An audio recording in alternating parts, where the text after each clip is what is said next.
magpies. He was so funny. Everyone that knew him just laughed. He was infectious, like his smile. Just one of those guys that you instantly connect with and know you're going to have a good time with. And Mum said he was just amazing. As much as I don't remember some details or some memories, the ones I do have, it's like I lived a whole nother life.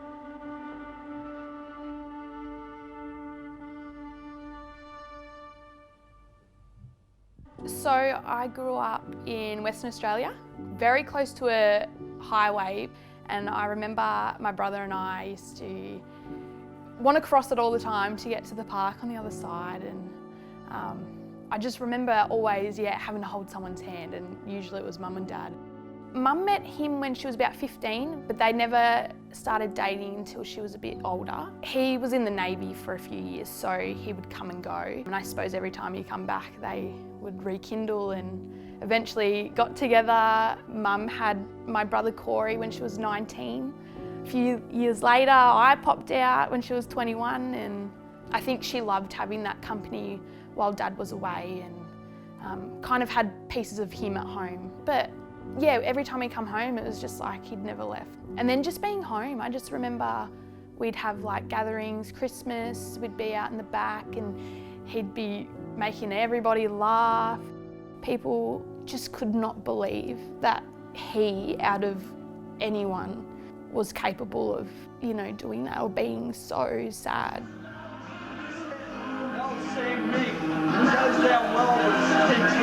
He'd walked in and I'd gotten up onto the top bunk, and I remember Dad coming over and kind of reaching up to me as I leant down and gave me a kiss goodnight. And as he walked out, just before he turned the light off, I had called him back and I made him give me another kiss. And I just think, like, I don't know why I did that, but it's something that stuck with me throughout my life. And he'd walked out and obviously went back and sat with Mum, and Mum had said to him that, she was going to go to bed. And I think he'd been on the phone to a few people and something was either said to him or he'd kind of lost that spark in himself, I guess. And yeah.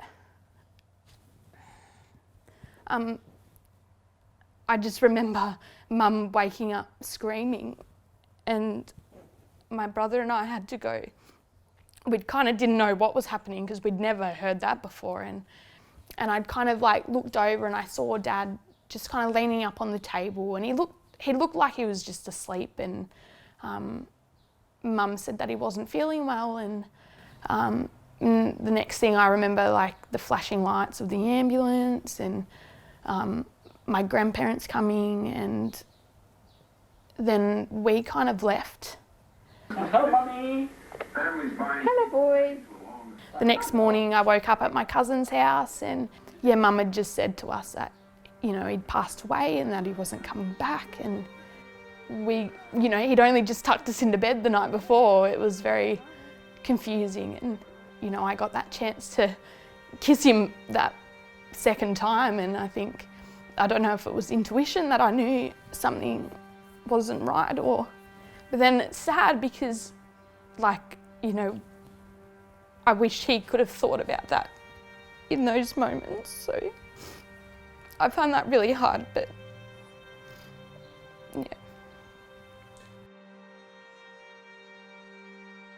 At a random moment, I had a few messages, and I'd opened them up and had a look, and I just saw his face, and I was like, okay, these are the videos that I have been kind of searching for, and now I could see him and who he was and the larrikin he was, and it painted the picture for me that we would have had a great life with him.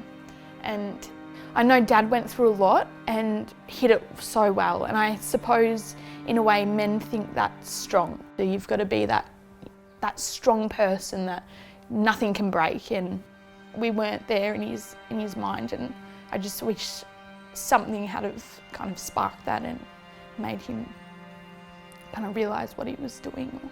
But yeah. Working with Movember really gave me my voice to say, you know, it's real, people do it. And at the end of the day, if you could do something to help steer men especially, you know, being vulnerable and being able to cry and not feel guilt, it could change someone's life.